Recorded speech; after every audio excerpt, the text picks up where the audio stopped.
How's it going, folks? I'm Matthew. This is Lemora's Cards, and today we're taking a look at the Cookout, a 239 player in-person tournament that just happened this past weekend. This is the fourth, I guess, in a line of Atlanta-based large majors with the Boyle, those two events, and this being the second Cookout. This was ran by Land Go, happened this past weekend, and was yet another big cEDH event. Was a bit short of being another attempt at like breaking the record for largest event. I think that one's going to stand for a while, kind of like I talked about, but is going to give us a good look into the current cEDH metagame, being I believe the first 200 plus player event after the top deck season for 2026 has started. If you enjoyed this video, like, comment, subscribe, let me know down below what you're thinking of the current cEDH metagame. There's some pretty cool decks that I actually get to talk about here, though generally we are just going to be covering kind of a little bit of what the meta is looking to do, what some decks are leaning into, you know, what's doing well right now. And I think it's a good place to get some info on what to be expecting from tournaments as we close out, you know, the rest of 2025. I think with all that being said, though, we can go ahead and hop into it. Use the link in the description below to download Whatnot, and you'll get $15 to use to buy Magic singles, sealed product, get anything that you want, really. There's no limits. You just get $15 on the account for free just for signing up. Use the link in the description below. Give Whatnot a try.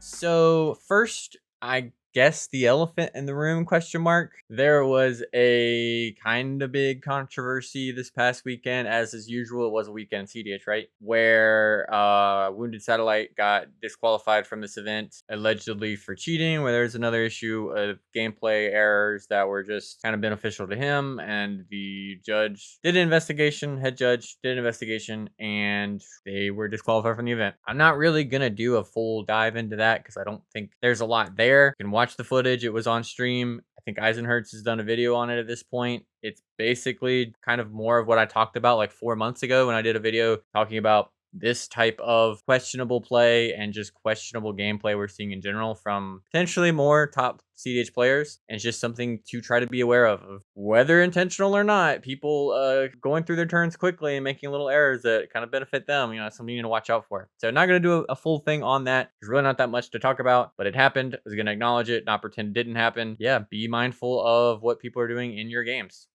Now, the meta game breakdown, of course. So 239 players. Larger events usually mean smaller conversion rates for most decks. We had 40 Tymna Kroms, meaning about 17-ish% of the metagame was Tymna Krom, which is above average. I think they're usually rocking like a 9%. 17% is usually like what you would see, which I think it's like 16.7, something like that, is like what you would see from larger formats typically that tend to month have some kind of deck, you know, being the top thing. Not like a crazy dominant number for that, where like in an unhealthy standard or, you know, more reasonably like modern or legacy, you might expect to see 25 to 30%, maybe 40 if things are really not looking good. I still think it is kind of wild to see a deck at like this high of a percentage at such a big tournament for a format that is easily subdivided, right? Where people can basically be playing Tymna Krom and still be playing something else, and it's still, just looking at what the commander is on any other kind of subgrouping, still is dominant. Like the actual archetype we would describe Tymna Krom under, it's probably even higher than that. It's probably like 20+%. That happens in a metagame where there seems to be a clear best thing to do. Other popular decks, big drop off after that. Second most popular deck being Sisay and Kinnan, both with 16 entries, having only one deck make the cut. Think Rog Thras was third after that with 11 entries, none of them making the top cut, one of them getting DQ'd, who was number one in Swiss, so that doesn't help. For other popular decks, we had Rogsai with 10 entries, Ral with 8, ENT at 8, not many Vivis. Vivi's proving not to be too super popular, I think partially because it's not working out as easily as a lot of people had guessed it might. Other decks that didn't quite make the cut that have been on a little bit of a streak. No Atali's making it, no Dargos. Saka randomly kind of popular here. After you get past especially the bulk of like TNKs at 14s, Kinnan, Sisays, and your Thras decks, it's a lot of like 4s and 2s and 1s making up the bulk of the metagame, although not a lot of them making it there, but some pretty cool ones actually making the cut that we'll get to talk about. All right, first up in our top 16, we have Jeremy Davis on Sisay with a full Planeswalker lineup, including a little bit extra with Ashiok, which is one we've kind of seen pop up, or at least I've in games, seen more people running things like Ashiok as a tutorable way to disrupt, well, tutors. And the graveyard, fairly castable for a Demir card in this deck with the hybrid pips, and something that you can develop to hope to have more game into faster decks if you get the time to get it down. Creatures, we got, oh, the commander doesn't follow me anymore. The commander used to follow me on EH Top 16. Well, there's the commander. Goodbye, Sisay. Creatures, we got your lineup of Dorks, Esper Sentinel, Ragavan, Bloom Tender. So Gilded Drake, not super popular in Sisay. Gilded Drake was really, really bad in a clone meta. Kind of the same reason that you don't see a lot of Sisays run Bowmasters, because when someone else Bowmasters, it can be quite troublesome. Can be similar with Gilded Drake, where if they like take your Sisay, but it can also be a pretty big swing and be pretty disruptive. We do see Lavinia coming in, which has not been a super popular option fairly recently, but I do think going into a more turbo oriented meta, if you're not going to try to speed up, and I think these versions of Sisay can't speed up that much without leaning more into like the Clam Chowder builds, I think it makes a lot of sense to have a utility sort of card to be able to find relatively cheaply, and that can be pretty easily represented turn 1, turn 2. Spider Woman, new card out of Spider-Man, which is artifacts and creatures your opponent control enter tapped. We saw a lot of Sisays run things like Blind Obedience to begin with, and this lines up perfectly with that. It's even more castable. It's even harder to interact with, at least on the stack, and it's 2 colors for your Sisay. Kind of lines up perfectly. The rest looking relatively stably, your Drevi's, Esikas, Fabro, Selvala, Deadpool, and really just the Gigantha kind of standing out can really help your line, especially now you have so many different mana values to find a way to basically get a full another Sisay activation. And then Colossal Sky Turtle, which tends to pop up in these decks relatively often. Sorceries, just 2 tutors, Green Sun Zenith and Demonic Tutor. Instance, we're on Entomb. That's pretty cool. I mean, that's a build your own Demonic Tutor with Sky Turtle. We do have a Soul Cauldron, so you could see entombing like a Bloom Tender or Fabro Elder and then putting that ability on something else. Could you also do that with a Meal? Selvala, giving that ability to Sisay could be quite nice. Gigantha, of course, tap for Wooburg. So mostly seeming like it's there for Soul Cauldron synergies. Galadriel's Dismissal is really awkward to read on here, but you can kick it for 2 and a white, and target creature phases out if it was kicked. Each creature that player controls phases out. You can use this to protect your own board, protect your own stuff, phase out potential combo pieces, things like that. Lots of onboard interaction here. The Flood Mom, we got Strict Serenade, counter specifically things like win attempts, but also opposition agent, which has definitely fallen out of favor in general in the metagame. We'll see how many people are running it in this top 16, but I think right now we're at like an all-time low for opposition agents. On the Louis Swa Sacrifice, which is pretty cool, 1 blue, and you can sack a legend or pay 2, counter target activated, triggered ability, or non-creature spell. On the Swan Song, we are on the Force of Will, No Negation, MBT, Fierce Swat, Board, and Abrupt Decay. 9 artifacts, Soul Cauldron, Fast Mana, Relic, notably no Chromatic Orrery, which is pretty popular in Sisay lists, but it can often be kind of one of the harder things to set up in these decks. Mystic Ristic, Tithe, Oath of Teferi, and Touch the Spirit Realm, which have basically been staples for Sisay a lot of times. You don't always see the Oath if they're not doing Planeswalker combos, of course. And then Black Market Connection showing up here, which is 3 mana. Beginning of your first main phase, choose 1 or more. You can make a treasure for 1 life, draw a card for 2 life, make a mercenary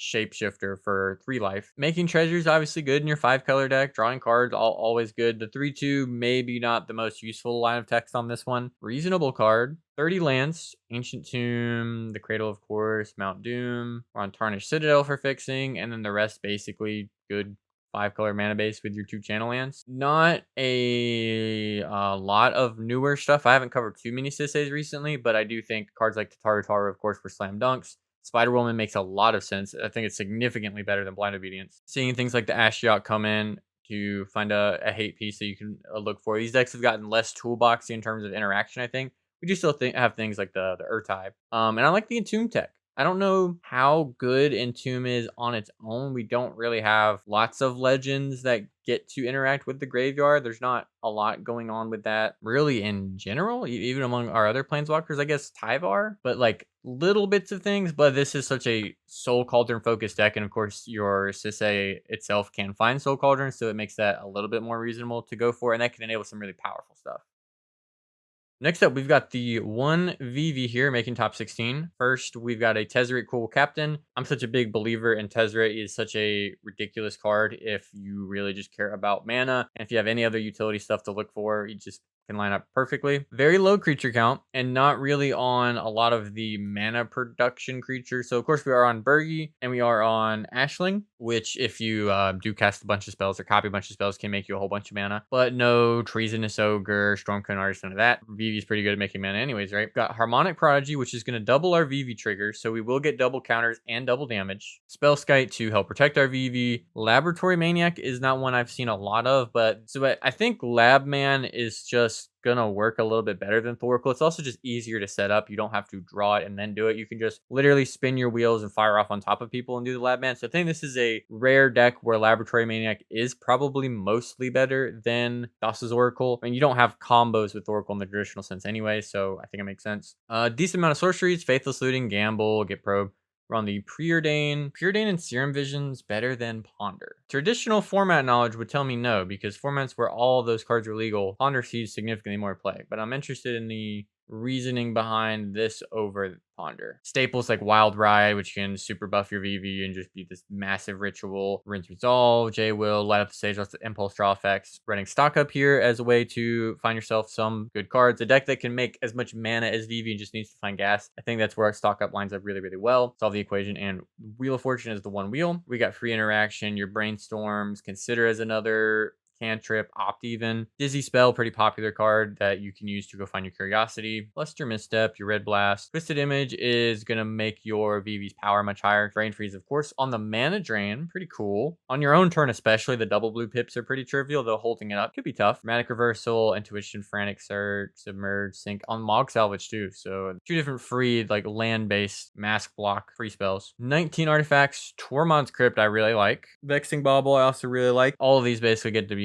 kind of rocks anyways, right? Jeweled Amulet, we're seeing decently popular. Urza's Bauble and Mishra's Bauble as free things to draw you more cards. I'm not sure how popular they are. Or like Paradise Mantle, I don't think I've seen a ton of, but just, I mean, 0 mana artifacts are just so good with VV anyways. Enchantments, your 2 Curiosity effects, and then Virtue of Courage, which I've seen a little bit in VV cards. It's, again, hard to see on EDH, this top deck link, but whenever sorcery control deals non-combat damage to an opponent, you may exile that many cards from the top of your library. Pretty similar to a Curiosity effect. Only on the 24 lands, Cavern, Coliseum, E-Zone, Manamo's utility land, Starting Town, the Verges, and Thundering Falls as your 1 surveil land. So 1 VV here making the cut. VV so far, conversion rate has not been omega impressive, but at this event, only 3 of them showed up and 1 of them did top. So relatively good results there.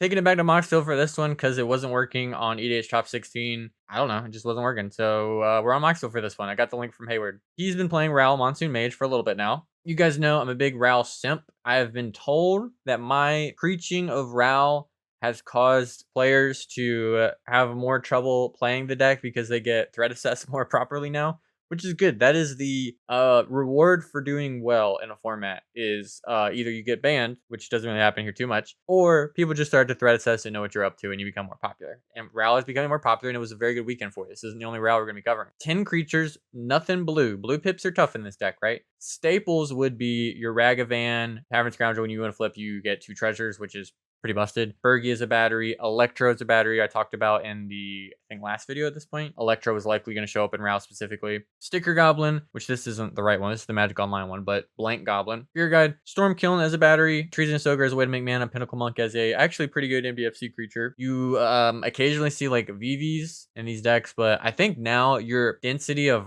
pure red mana generator creatures is so good now that you have just like Steamkin, Bergie, SKA, Electro, that you just have this good overlap of red ways to make more red mana. And then also Treasonous Ogre helping with that as well. And Tavern Scoundrel doing it himself. Like, basically, this is all mana. Even Ragavan is usually what he's there for. 32 sorceries. We are a very instant sorcery heavy deck, right? Staple cards, I'm not going to go over too much, like your Red Flames, your Gambles. More route specific stuff. Overmaster is 1 red. The next instant or sorcery spell you cast this turn can't be countered. Draw a card. Probably a pretty reasonable tech choice into more mid-range games. We are on Grape Shot as a potential win con and just pretty strong card. It's just kind of cracked with Stormcone Artist also. Generally, if you're not familiar with RAL cards, you have a lot of cards that are 1 in a pip and they get you 2 cards like Highway Robbery, Reckless Impulse, Rob the Archives, Romantic Rendezvous, Witch's Mark, all that kind of stuff, either that are discard, draw 2, or impulse draw. Very key cards are things like Bonus Round, which is until end of turn. Whenever a player casts an instant or sorcery, that player copies it. You can repeatedly cast Bonus Round, and once you cast it once, get it back from your graveyard, cast it again, it will copy itself. And then from then on, you're just every spell you cast just gets you so much stuff you basically can't lose. Jessica's Will, major card in this deck list, lets you really churn. Cards of Expertise, not super popular. 1 red, gain control of target creature or vehicle until end of turn, untap it against haste, and you can cast a card with converted mana cost 2 or less from your hand without paying its mana cost. I think a reasonable use of this card, right, is I spend 2 mana because I have Ral. I gain control of a mana dork, like a Birds of Paradise. I get to tap it for mana, so really I spent 1, and I get a card that costs 2 or less from my hand I get to cast for free. So it's going to let me cast 2 things. Potentially, it's just 1 mana for that. Could even bring me up mana, potentially, on whatever I'm taking. Seems pretty reasonable. You don't really have targets in your own deck that were giving haste or untapping does a lot. Seems like a pretty interesting card. You could also use it on a Tymna, right, to potentially draw cards. All the wheel effects, because they're very broken in this deck. And then there's kind of storm payoffs like Past in Flames. Inspired Tinkering is kind of a really big impulse draw that Mind's Desire, basically a win con. Sorcerer's Schemes is cool, which is 3 in a red. Return target instant or sorcery card from your graveyard or exiled card with flashback you own to your hand at a red. So in a lot of cases, this is basically too generic if you have Ral in play, and then you can flash it back. Lots more instants. We just want to cast lots of spells. We love casting spells. Pact, your Chains, Flusters, Lava Darts, Brain Freezes, of course, we're a Breach deck. Even more of the extra card draws, the rituals, anything that's going to make us mana or draw us cards. That is this deck. It is make mana, draw card. Frantic Search, Reiterate is part of a lot of loops. A really typical one would be Reiterate targeting a ritual that's going to be mana positive. So the ideal scenario is you put a Jessica's Will on the stack, you Reiterate, copying it. Let's say it makes 7 mana. Your Reiterate really going to cost you 5, so it could make 6, whatever, be mana positive. And then you will get to Jessica's Will, make a bunch of mana, Reiterate is back into your hand, cast it again with buyback, net infinite mana. You can do this in a lot of scenarios with even medium rituals, depending on how many mana batteries you have and the way you're able to sequence it. Invoke Calamity is kind of similar to the Finale of Promise, where they're both going to let you kind of just spend a decent amount of mana to get this really big effect of 3 spell cast, potentially a lot of mana cheating. Pretty powerful cards. These are the more all-in ones that can feel really bad if they get interacted with, but especially once you're already doing the thing or mana becomes trivial, then they can just be the most compact ways to get lots of cast. Because flipping Ral is a very key part of this deck. You want to cast Ral, cast a bunch of instant sorceries that net you mana, get you cards, flip Ral, ultimate Ral, get a whole bunch of cards, and then assemble a win con. Or flip Ral again. Fast mana, and then Vexing Bauble, which does appear like a non-bow with Ral, but really, you just need to get the bauble down, do all of the stuff, and then if you get to the point where you flip Ral, you can probably just crack your bauble and it's fine. You cast the Ral spells for free. Most of the other stuff you cast, even if it's mana neutral or mana positive, isn't actually free, buying you way more in terms of cutting off the player's interaction. Mystic, Breach, Ristic, which is a little controversial. It's not incredibly popular in Ral to be running Ristic, but some of them do. 23 lands. Ral players always try to flex oh, I only run 17 lands. We all count the MDFCs, dummy. They're the best lands in your deck. But very low land count, especially for actual lands, because you want to find instants and sorceries to get your Ral going. And when you flip Ral, you don't want to flip, 5 lands. It feels horrible. So you got to go very lean on the lands. I've talked this deck up a lot already. I think it's phenomenal. Super intense and fast. There were 8 of them this past weekend. 2 of them made it to top cut, and I think one of them was very, very close to also top 16ing. So good weekend for these kind of decks. Here at 13th, we have the first Tymna Kraum that we're going to be covering here. We've got 16 creatures with DRC, Mockingbird, Fairy Mastermind. We are in the Bowmasters. I know I think the faster leaning ones had started to cut it. We see the pretty popular package right now of Fairy Mastermind as a kind of generic draw engine at 2 mana. And then Tataru, Lotho, Facebreaker, Delny as this real big treasure engine. Which generally just overlaps with basically every creature in the deck anyways, especially amping up those treasure producers to give you lots of mana. And then we are on the Spirit Guide and Valley Floodcaller. All 3 of the Grand Abolisher creatures. I know some people have talked about not running all of those. Sorceries, we are on Gitaxian Probe, not super popular. 2 demonic tutor effects, Praetor's Grasp as another tutor option, Sevrek, we are on the Wheel of Fortune, and since we're on offer, we are on the Culling the Week, Blood Maw, Reign of Filth as a way to turn the corner, Born, Final Fortune, Snapback, Pure Swat, we are on the Force of Negation, MBT, Intuition, no gifts ungiven, Artifacts, Mamber, Diamond, Soul Ring, we're on Mopal with 13 artifacts, which I think the treasure production has made Mopal way more reasonable, especially post-Nas, but I think just a lot of Nas decks got run anyways. We are on the Grinding Station, which, like I mentioned in the Invitational video, has become a lot more popular as just another way to win with Breach. Imposter Mech showing up here as well as a clone option. And then your kind of typical 5 enchantments, Rhystic Mystic, Breach, Necro, Tithe. 26 lands, a touch on the faster side. So kind of what I expect, but with 26 lands, prioritizing more soul lands with like City of Traders. We are on the Cavern of Souls, very uncounterable wizards and or humans. No surveillance, we are on Starting Town, and then duels, fetches, exotic orchard. So I would say a pretty typical currently TNK that we've seen kind of post Envy, with the standouts being like Ataxian Probe, Praetor's Grasp not always showing up, but usually it's either it or Meme Bet, although both of them have become less popular. I think Reign of Filth again has become close to a Tymna Kraum staple, but the ones that are leaning, even more into just sitting around and not really ever trying to force a push too hard, aren't running it, but it is still pretty common now.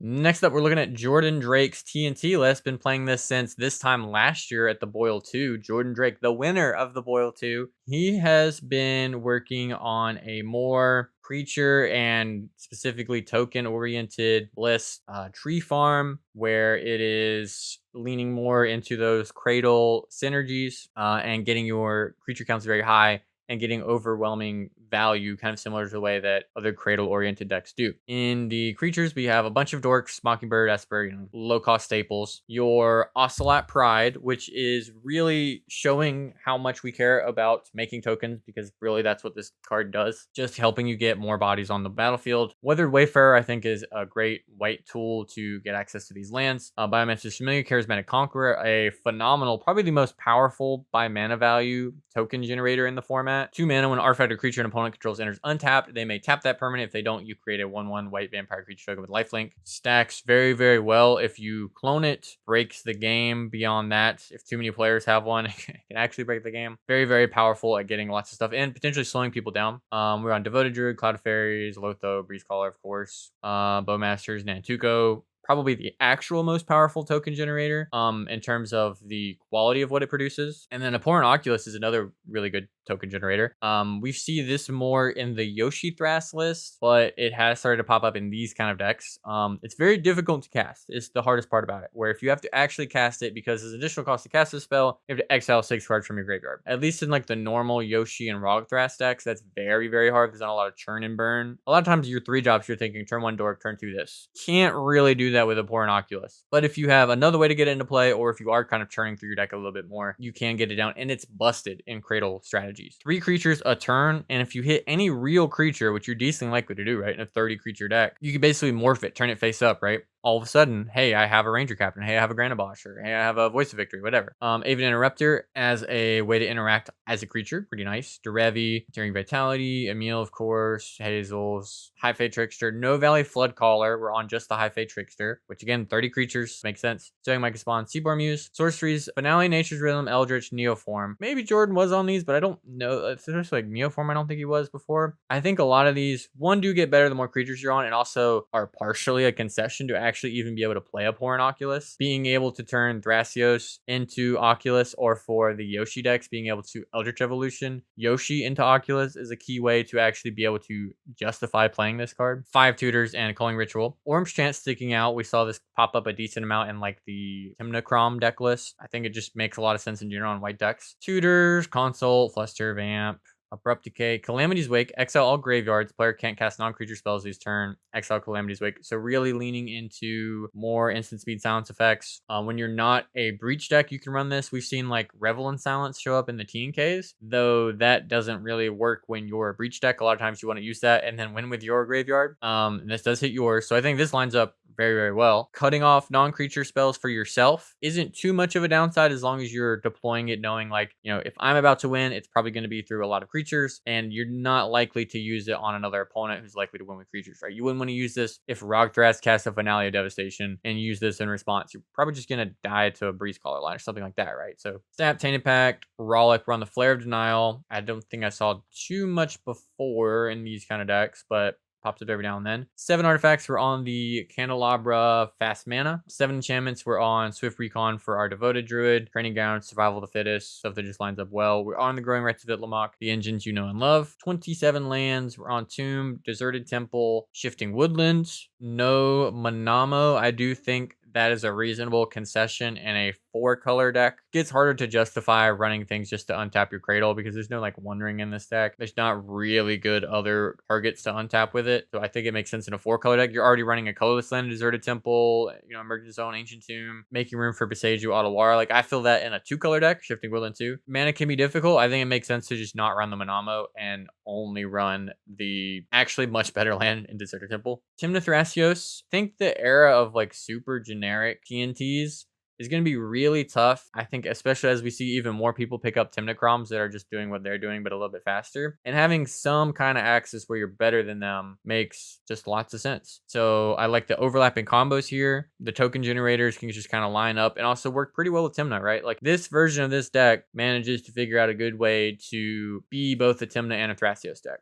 So we got Roxai, 7 creatures, which is mostly the staples, Rag, Thoracle, Bergie, Flickar, whatever, and then Goblin Welder, which typically means we are going to see Bolas' Citadel. Looking at the sorceries, Get Probe, Gambles, Plunges, both the extra turn effects. We're on the Mean Bet and the Grass. J will Grim Tutor even as a tutor option. Basically, the main thing standing out being Grim Tutor and Praetor's Grasp. A lot of times we would see people run one of the 3 mana tutor options, but here we do see both, which makes it look more like all-in turbo payoff, I guess. It's one way I tend to describe Roxai. I think describing it as like a Turbo Nas deck is really inaccurate. Wheel of Misfortune as a 4th wheel effect, so really prioritizing wheels, and Will of the Just Guy as a 5th wheel effect. So very, very much prioritizing the ability to churn through your deck, find more action. Will of the Just Guy, a really interesting card. I've been playing with this in Green Goblin, and it is really quite powerful. If you control a commander, you choose both modes of each player may discard their hand and draw 5. Each instant and sorcery in your graveyard gains flashback. This sometimes will feel like the worst wheel in your deck because sometimes the instant and sorcery mode doesn't do anything and you really just want to see more cards, and this is less cards for more mana. But this will also sometimes be the best wheel in the deck, which I think is pretty notable in that all of these cards are sometimes the best wheel in the deck. Because Time Twister is the less likely wheel to king make somebody, where just like you, especially in a very fast pod, cast a wheel and somebody hits Breach or Mean Bet.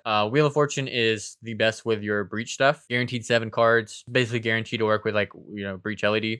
Wheel of Misfortune, typically secretly kind of good in that players will often be loss averse at cards that they see in their hand that are reasonable and not want to risk it on a new mulligan. And also in that this isn't going to eat interaction because players want to maintain their hand and they get priced into interacting with a wheel. Because Wheel of Misfortune doesn't force them to wheel, they're not like, well, if I don't fierce it, I'm going to lose the fierce anyways. And then Windfall can be the most amount of cards that you can see off of a wheel. Will of the Just Guy can be the most amount of value you get off a wheel. If you have a graveyard full of this stuff and your Dark Rituals and stuff like that, it's the best. It's a lot of talk on wheels.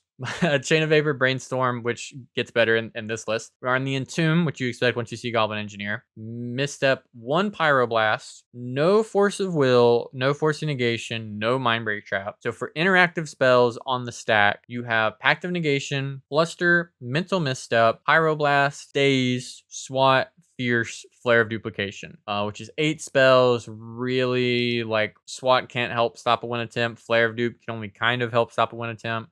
So like 6-ish that actually can stop wins. And I think that makes lots of sense because we're a Bolas' Citadel deck. You can't just put a whole bunch of, counter spells on your deck. This is actual Dark Rog. Less interaction, more gas. 20 artifacts, main one standing out being Sensei's Divining Top. Gets a lot better when you're on Bolas' Citadel because it wins you the game. We're on Defense Grid, Grinding Station, all the fast mana, Witchclaw Talisman, Bolas' Citadel as good top end. With the Entomb, of course, it also lines up well with Underworld Breach strategies, right? You can just Entomb part of your Breach. Doesn't work that great to set up a lot. We don't really have much in the way of flashback, barring Will the Jeskai. There might be some deck building stuff going into that as well. But a lot of times Entomb on its own is going to be relatively dead. 5 main enchantments, no Necrodom being the main thing, right? The rest of these staples. And then 22 lands, all the soul lands, no Surveil land, no starting town. I know a lot of the ROG size do tend to run like this land count with 1 surveillance. No surveillance here, just going for good clean mana, going to push. I like it. It's cool to see Dark ROG actually show up and make a good performance. I don't know how relevant the Goblin Welder Citadel stuff was, but I love to see it. It did well in a 7-round tournament.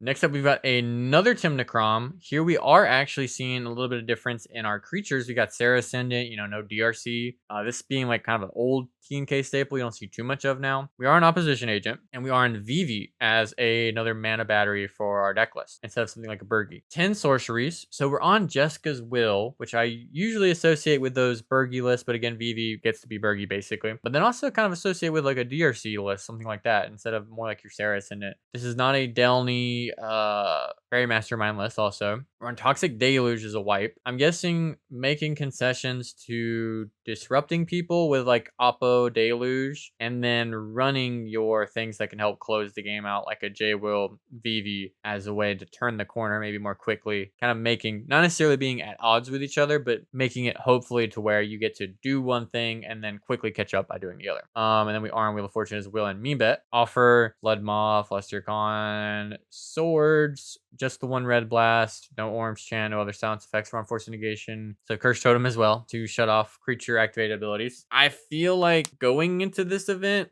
Curse Totem didn't seem like the play. We'll see by the end of top 16 how it played out in top 16, but seeing like what other decks did well, it seemed like Curse Totem maybe wasn't what was like the meta call of the tournament, but maybe in their tournament it did actually play out pretty nicely. Felwar Stone, we are on the One Ring, Wish Claw. 6 enchantments, copy artifacts, and then your Necroristic Breach, all that good stuff. 27 lands, no City of Traders in this one. We are in the Mistrise Village, Russell and Spire of Industry alongside Starting Town. Looking to really hate on the creature decks is what I think, because Opposition Agent can be good against your Grixis piles too, but really shuts down the, Finale, Nature's Rhythm, Tutor Chain kind of green creature decks. Deluge obviously like really targeted mostly at those decks, not really good into your ROGs and your other T&Ks, but sometimes can be. And then Curse Totem obviously like super pointing a target at those other decks, so really trying to not lose to the creature decks. Then we got Elsha of the Infinite making an appearance. We got Teferi as a Planeswalker. Low creatures, of course, because Elsha lets us cast non-creatures off the top. So we got DRC Burgi. Ranger Captain is our only Abolisher style effect. I would have expected Voice of Victory, but Ranger Captain does let you do it on, other people's turn, do it reactively. Valley Floodcaller and Displacer Kitten. We're storming. Ooh, Rolling Earthquake. Deal X damage to each creature without horsemanship in each player. Most creatures do not have horsemanship in the current metagame. I'm not sure about like other metas. Maybe the European meta has a lot more horsemanship, stuff like that. But the American metagame, currently not a lot of horsemanship running around. Also, Blasphemous Act. So another player who just says, I don't want to lose to the creature decks. Reasonable, I guess. Rituals and Wheels. Transmute Artifact to go find your Sensei's top. Jeskai Breach stuff, and then 2 board wipes. 27 instants, Brainstorm, Path and Sword, so doubling up on that removal. Flood Maw, Double Red Blast, Dramatic Reversal, Final Fortune, Gifts and Intuition we usually see in the Jeskai decks. Spear Swat, Double Forces. Okay. If you're on the Jeweled Amulet, we're on Manifold Key, Tormod's Crypt, Curse Totem, again, really just trying to hate on these creature decks. I think part of that is like a pace of play thing, where if you tend to play for the mid to late game, you run the risk of enabling those decks to take over. I'm guessing is part of the logic, right? Because you never want to just be like, oh, I'm a turbo deck, so I run Curse Totem to not lose to Birds of Paradise. Like, what the fuck are they going to do? But a lot of times, I've noticed a lot of decks really struggle into similar speed creature decks because they can just take over so much and just lob up the board with junk and then use, land a Seedborn and take over. So I think that's a concession to make sure you don't king make the Thrasios gamer. I love seeing the keys also. I think they're awesome. Keys, your monoliths, Helm of Awakening, of course, part of a key combo, One Ring, Talismans, lots of non-creature spells for our non-creature spell deck. 13 enchantments, quite a lot. So we got Static Prison, which can exile anything. Ancestral Knowledge, which is cumulative upkeep 1. When this enchantment enters, look at the top 10 cards of your library, then exile any number of them, put them back on top of your library in any order. When this enchantment leaves the battlefield, shuffle your library. So this is going to get you a ton of selection, which in a lot of decks wouldn't really be all that useful, but in Elsha, it's going to let you kind of like set up a pile and kind of go off, which makes a lot of sense when you get to play off the top of your library, that this would be enough selection to warrant actually playing it. Artist Talent, which I talked about in the Green Goblin decks, but in a deck that's just jamming this many non-creature spells, and especially as like doing lots of top deck manipulation and playing off the top of their library, lines up super, super well. You get to know what card's coming next. Blind Obedience, slowing people down, Counterbalance, and Power Balance. Again, we're a top deck manipulation kind of deck. Steel Enchantment, Breach, Amphibian Downpour. Again, super hating these creature decks. Rhystic and Tithe, and only 21 lands. Very, very low land count. Mistraz Village. Fetches, duels. So yeah, Elsha, Jeskai Storm, that is just refusing to lose to the creature decks. Then we've got John on Esika, the upgraded precon, the 5-color good stuff commander. You have a pretty similar build to what you might expect for a lot of the fast-leaning 5-color decks, your Terras, your Nagilas, barring any combo-oriented stuff with commander, because the commander is there to make mana and very occasionally flip. So we have just Dorks, Mockingbird, good 5-color creatures, your Ragavans, your Lothos, and Bergia. Like, you can tell we're not really leaning into Esika with how this deck's built, right? With Ragavan, Lotho, Bergia as our only legends. We're not trying to do something crazy with that. Just getting access to a consistent source of mana for like our turn 3 pushes or development. And then Spirit Guides, Silence Effects, Flood Caller to go on top of people. 12 sorceries. We are on the wheel. We're on Git Probe. Potentially crack our top deck tutors, but a lot of times information. DT and Diabolic Intent, Meme Bet and Praetor's Grasp, Sevrek, Culling Ritual, and Beseech the Mirror. If you can support Necro, like I know that like this is a 5-color Necro deck. You can support that. You can support the Beseech. Like you just run enough cards to make black mana, and it just getting you access to such good cards. Like I can get Culling Ritual if I need. I can go get Breach. I can get Meme Bet, whatever. Very, very, very good. 5-color Necro, like I've talked about, also always enables the in-step instant win cons of Flood Caller, Crop Rotation for E-Zone, Final Fortune, Born Upon a Wind, and Manamorphose to enable either of those to mana fix. Like that's all part of this package of instant speed wins, especially leaning into doing it through Necropotence. But yeah, outside of that, we have Offer, which is often used as a ritual, Pulling the Weak, Rain of Filth, Cabal Writ, Dark Ritual. We got to win with a lot of black spells, basically. Manamorphose, Born, Tainted Pact, Intuition, and Gifts Ungiven as well. Nas, MBT Force, lots of free interaction, all that good stuff. 10 artifact, all fast mana, LED, the 2 5-color rocks, and then Wishclaw Talisman, no, the One Ring. 5 enchantments, pretty much the TNK enchantments. This is very much 5-color TNK in a lot of ways. And then 26 lands, the Ancient Tomb, the Emergent Zone I was talking about, Beseiju. No starting town, Tarnished Citadel, not leaning too much into those rainbow lands other than the City Brass, Mana Confluence. But yeah, good, clean, 5-color gaming. Most akin to probably like Terra. People who haven't looked at these lists know, but I think at this point, John has had enough success on this deck, and there's been some other people who've done the thing with it as well, that people kind of are aware that this is just fast, powerful magic that's super flexible, built to be very flexible, built to politic a lot. John loves to politic. When you pilot it well, it tends to do you well. Next up, we do have a Magda here. I guess it hasn't come out yet, but we talked about in our last quarterly report how Magda had gotten so many new things out of recent sets after not really getting a lot for a while and kind of getting beat up with splash damage from people targeting creature decks, which we've already seen a lot of people targeting creature decks in this top 16. Your Rolling Earthquakes and your Blasphemous Acts and all of that are pretty good against Magda too. We do have Tezzeret as a super awesome way to go get your universal automatons or potentially hate pieces or fast mana, untap your dwarves potentially, like get your extra treasures. Like just lines up super, super well with what this deck is doing. We've got your typical cheap dorks and other treasure producers, Magda the Horde Master, Metallic Mimic, a lot of your artifact dwarves, battered golem, which if you make it a dwarf goes crazy. Bloodletter, which can be enabled for that too. Magus, Plundering Barbarian, Zorn. So for new creatures or newer, because I really haven't covered a lot of Magda very recently, you have Go-Go, Mysterious Mime, which at the beginning of coming on your turn, you can have it become another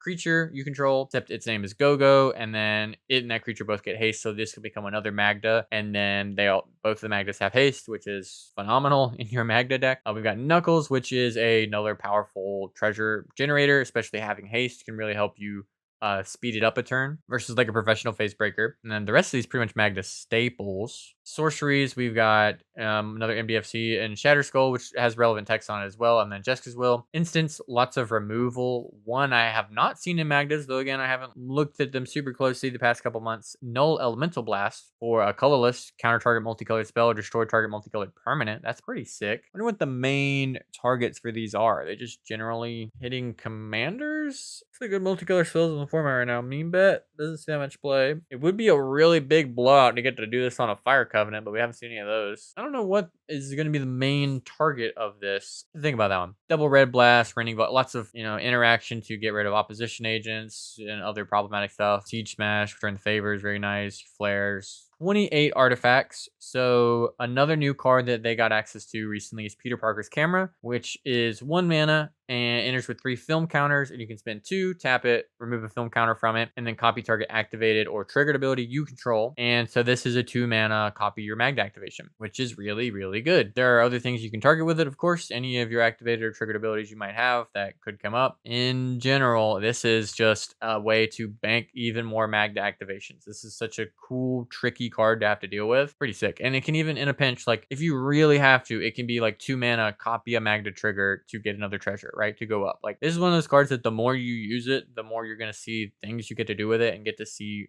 use cases for it. And it just has this very obvious one that is on its own just quite powerful anyways. We're on the Vexing Bauble. We're on Grafdigger's Cage, which can be a little disruptive to some of the stuff you do, but a lot of, the experienced Magda pilots who build their cage version of Magda know how to win through it. Vehicles, Damping Sphere, Disruptor Flute. We are on Lightning Greaves. Sculpting Steel, Lifecraft Engine, Torpor Orb, lots of hate pieces. So no Trinisphere. We're on Tanglewire as, just one of the most powerful stacks pieces in this deck, really. Still on other big ones at the end, like God Pharaoh statue. So we're on Apple of Eden. Nexus, we're on One Ring. Nexus of Becoming, which is relatively popular. Lets you make an artifact version of a dwarf in your hand, which is pretty cool. And just is lots of value every turn. A lot of times Magda players can have an issue where they get stuff stuck in their hand, and they're usually artifacts or creatures. And then this just lets you, put a Portal to Phyrexia into play as a 3/3 or a God Pharaoh statue, whatever it is. Blood Moon as 1 enchantment, and then 26 lands. Barbarian Ring. The main upgrade that they've got, Cavaron, I think is how you pronounce it, which is the station land, which the text it does isn't really crazy,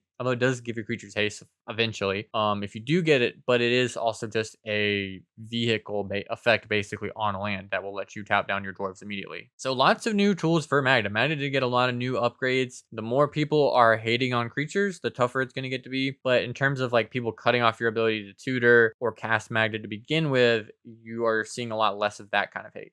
All right, this is one of the coolest ones of the event. This is a commander, I covered when it came out and soon after with the Dragonstorm Japanese list and stuff like that, and was first in the Swiss, was killing it. I believe this was first in the Swiss. Really killing it. Got 5th here. That's Rowan, Scion of War. 1 black red, Menace, and then you can tap her, and spells you cast this turn that are black and or red cost X less to cast, where X is the amount of life you lost this turn, activate only as a sorcery. The main thing, kind of the obvious thing you're going to do with Rowan is lose some life. A lot of times it's that 3 to 5 range, I think, is where is what you really need for it to be super broken. And then Activator, basically then every spell in your deck, other than the colors ones, costs 3 to 5 less. I haven't reviewed one of these in a while, but let's get into it. So we got Blood Pet, which is going to help you set up in the early turn. So like this is a card that you can use to kind of in a reasonable start, set up a turn to Rowan. Also just get to kind of develop it and use it as you need.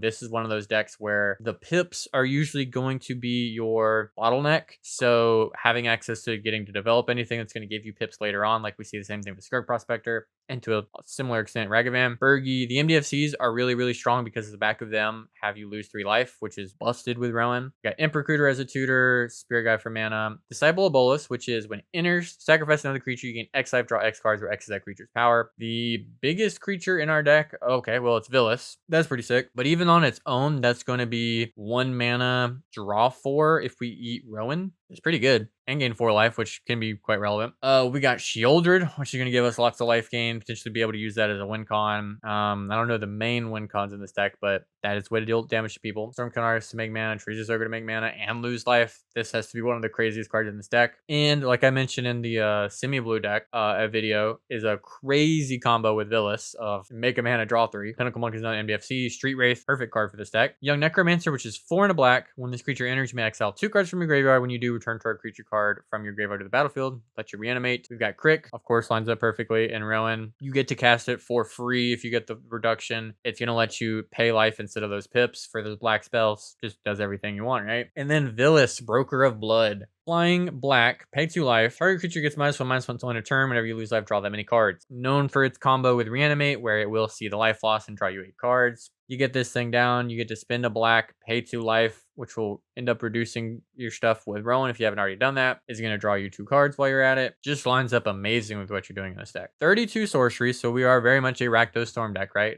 This isn't one of those like super weird synergy creature Rakdos decks. So we got tutors, rituals. Feed the Storm is going to destroy enchantments, which is going to be super helpful in our Storm deck. Lively Dirge as a tutor. And you can also reduce that spree cost. MDFCs are great. Demonic Bargain showing back up here. Card we saw again in like the Dark Rog days. 2 and a black, exile top 13. Search your library for a card, put it in your hand. It's another tutor, and it's again only 1 pip, which is really key. J-Will, Sundering Eruption, Ambition's Cost, which is 3 and a black, draw 3, lose 3 life. Another one of those effects, Ancient Craving, draw 3, lose 3 life. Again, it's basically just gonna be 1 pip a lot of times with Rowan. Ignite the Future. Exile top 3 cards of your library. Until the end of your next turn, you may play those cards. If the spell is cast from your graveyard, you may play cards this way without paying their mana cost. So if you get to flash this back, it is a like Omniscience Impulse type effect. And just in general anyways, it is a kind of overcosted impulse effect, but overcosted is a loose term when we're talking about Rowan. Past in Flames, Pirate's Pillage, which is going to let us net mana a lot of ways. Basically, similar to the way you evaluate like a Ral or a Crick, where you kind of ignore part of the cost. You can do that again with Rowan, where like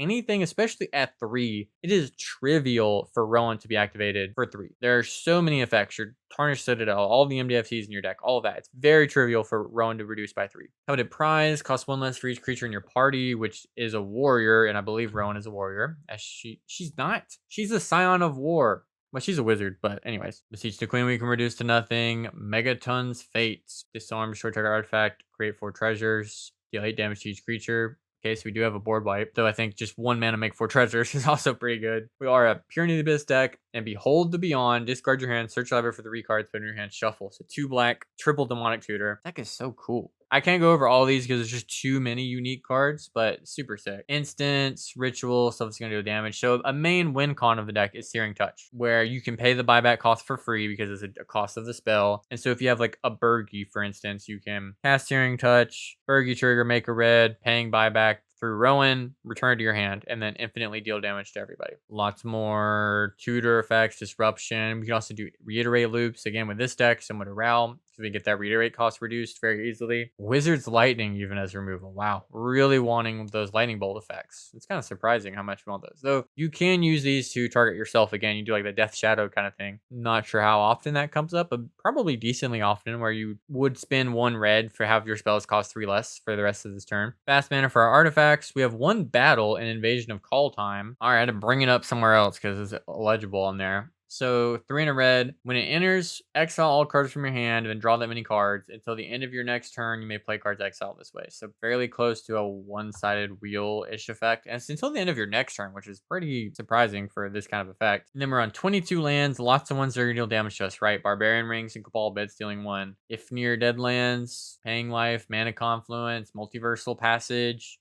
New option for this deck. Your Tarnished Citadel, all those MDFCs we went over.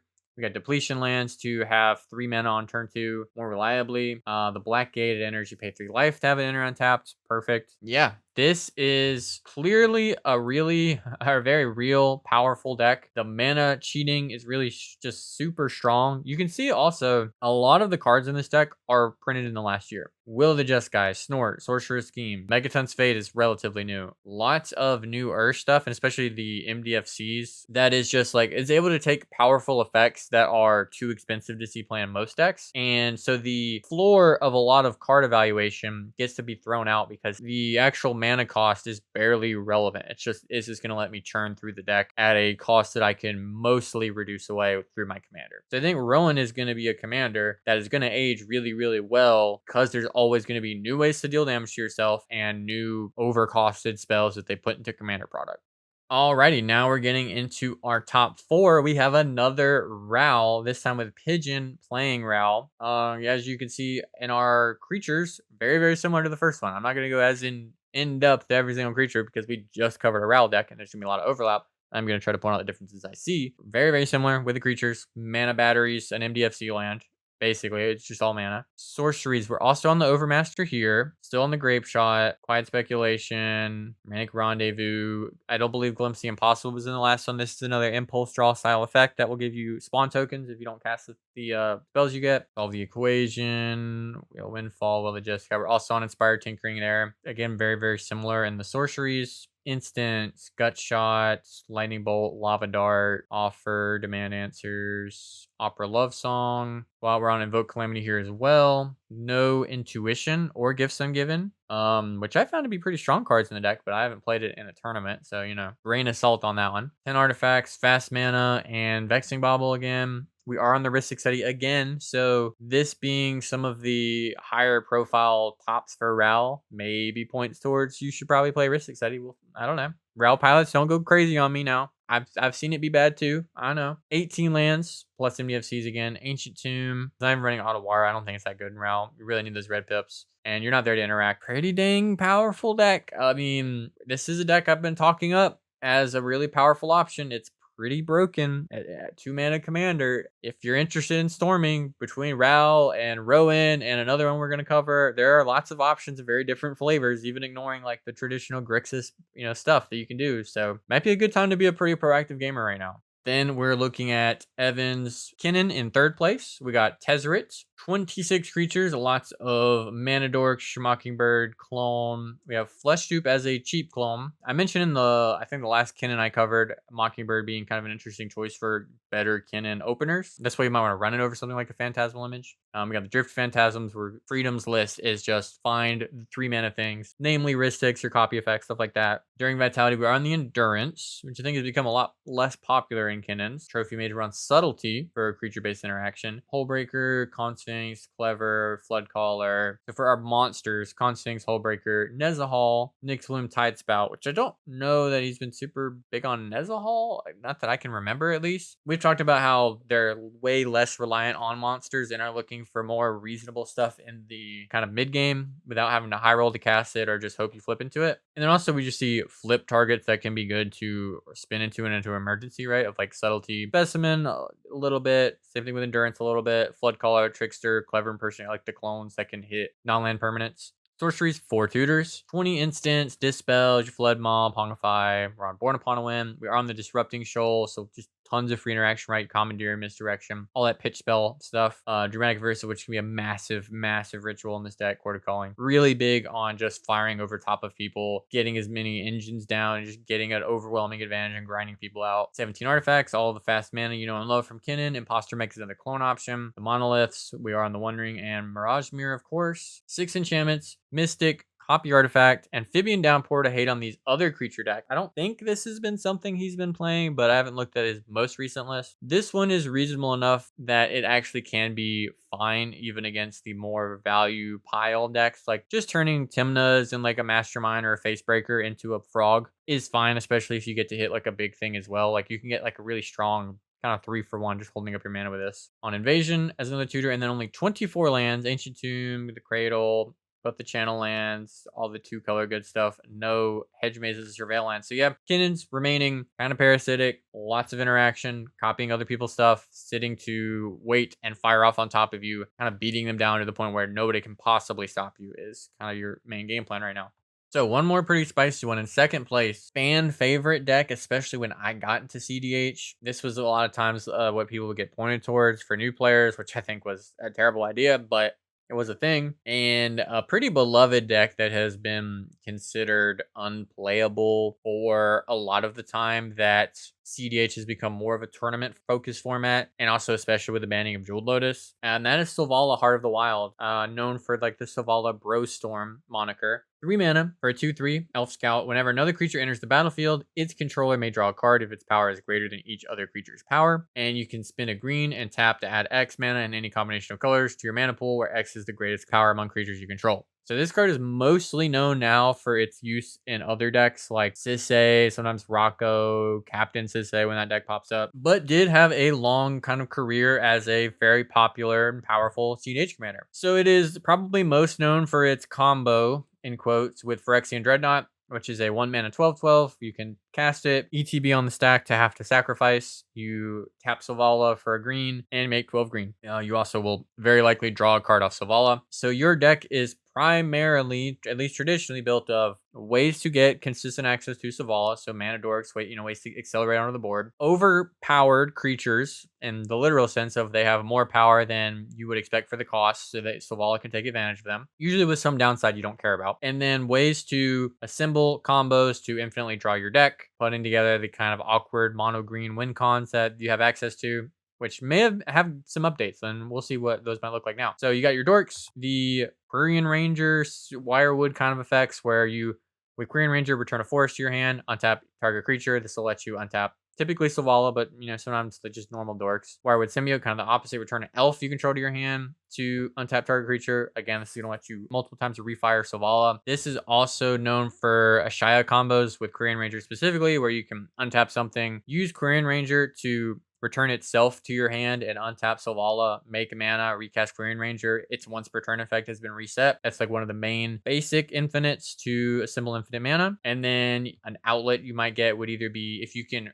infinitely recast a very large creature, like if you can recast that Ashaya or something like that, or like Duskwatch Recruiter, which has 2 and a green. Look at the top 3 of your library, reveal a creature, put it into your hand. So this is just an infinite outlet to get all of the creatures out of your deck. So we got Collector Oof, stop artifacts. Fanatic of Ronus this lines up pretty well, right, with the ferocious ability. If you get a big creature, you can tap this to add 4 green. Frenzied Baloth to give your creature spells uncounterable. Outland Liberator as a disenchant effect on a body. Scrib Ranger is the Quirion Ranger effect on a flash pro blue creature. Sheltering Ancient is kind of at the mid level of Selvala creatures. It's a 2 mana 5/5 with downside. Not quite as broken as Dreadnought. As you can see, nothing is quite that level. Endurance, which might allow for some loops. I know this deck would do some stuff with like weird bite spells and looping all that. EWIT, we got Fierce Empath to tutor. Hyrax Tower Scout, which untaps target creature on ETB, which is quite nice. Manglehorn to slow our opponents down. Phyrexian Soul Gorger, which is 3 mana 8/8. Pugnacious Hammer Skull, which is 3 mana 6/6. When it attacks while you don't control a dinosaur, put a stun counter on it, so another one with downside. Parametra's Acolyte is add green equal to your devotion to green. Gamer Sabertooth can help us do some combo shenanigans too. Once we've been net infinite mana, we can infinitely do any ETB. Yeva's going to give our creatures flash. Ashaya, super combo enabler, mana enabler, large creature that can often be our thing that we infinitely recast to draw our deck. We got Wandering Archaic, Bane of Progress, Disciple of Freyalise, Great Oak Guardian. We got Galta, Primal Hunger as another thing we can cheat into play. Oh yeah, Bygone Colossus, I guess, is a Selvala card. I didn't really think about that, but it's Warp 3 for a 9/9. That is temporary, so 3 mana 9/9 lines up well with what we're doing. Great Oak Guardian is going to enter, untap your creatures. Kogla is part of some loops. I know when it enters, it fights one creature you don't control. Whenever it attacks, destroy target artifact, enchantment, infinite creature controls. And then 1 in green, you can return a human to your owner's control, and then Kogla gains indestructible. So you can loop a human. If you get infinite mana, I guess Hyrax Tower Scout, that can combo too. Shrek and Goreclaw, other creatures you control have trample. Another non-triggered creature you control enters, put a +1/+1 counter on it. It gains haste, so hasting our creatures as well as making them potentially larger. And then Woodland Bellower to go get any green 3 or less out. Lots of tutors for our sorceries, including some really big ones. Wow. Finale, Nature's Rhythm, Eldritch, Bridgeworks Battle. We got Natural Order, of course, mono green deck. Rich Cards Expertise, which is going to be 6 mana. Draw cards equal to greatest power, which is going to be pretty high. Cast spell for free with 5 or less. Season of Gathering, which lets you choose up to 5 paw prints worth of modes. Probably a normal use with it for it would be blow up all enchantments and draw cards equal to the greatest power you control. Pretty good for 6 mana, Tooth and Nail, assemble your combo basically. Turn Timber Symbiosis as a pretty good NBFC, and then last March of the Ents, you know, semi-blue staple, but also mono green big mana staple. Infectious Bite. This is one of the cards I was talking about with as like a win con. You can loop this card. So I know Infectious Bite has been used as just a normal bite spell, but then also an outlet if you can. I can't remember what the normal. I know they would do stuff with like Beast Within loops to make sure you can target stuff, and then Infectious Biting over and over to give everybody infinite poison counters.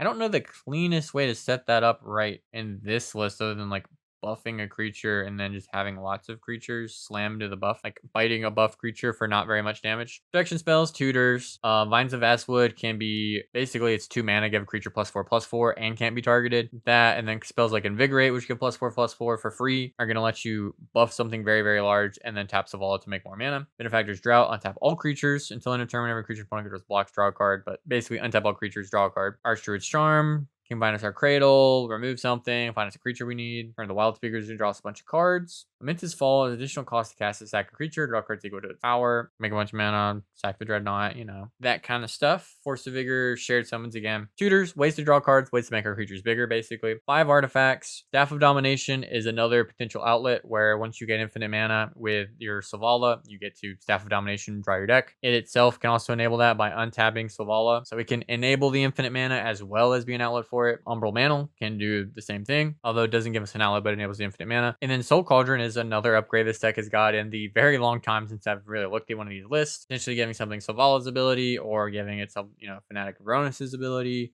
There are other good activated abilities other than just like tapping for mana. Duskwatch Recruiter, you could mill over and still have that. Also being able to put the Quirion Ranger ability on something could be quite useful too. So yeah, there's lots of ones like that. And also, of course, if you can draw your deck, you can always finale people to death. 3 enchantments, Carpet of Flowers, Wild Growth, and Survival of the Fittest all make lots of sense to me. Invasion of Ikoria as another tutor, and then we're only on the 25 lands. We've got Dryad Arbor, Ancient Tomb, Hall of the Bandit Lord, Selvala, enter with haste. We got Wirewood Lodge, which is a land that we can use to untap target elf. Tricky, Talongate, Shifting Woodland, Homeward Path, that we did see a Gilded Drake in this top 16, I guess. But I don't think there's any exchange control shenanigans in this. It's mostly just protective, I believe. And then Nykthos as another way to make lots of mana once our devotion to green is high. A really interesting deck we haven't got to see in so long. It is really cool. This was like one of the big cEDH decks when I got into this format, and it's awesome to see. I only got to see the top 4 game, but it was piloted incredibly competently from what I saw, and it is cool to see,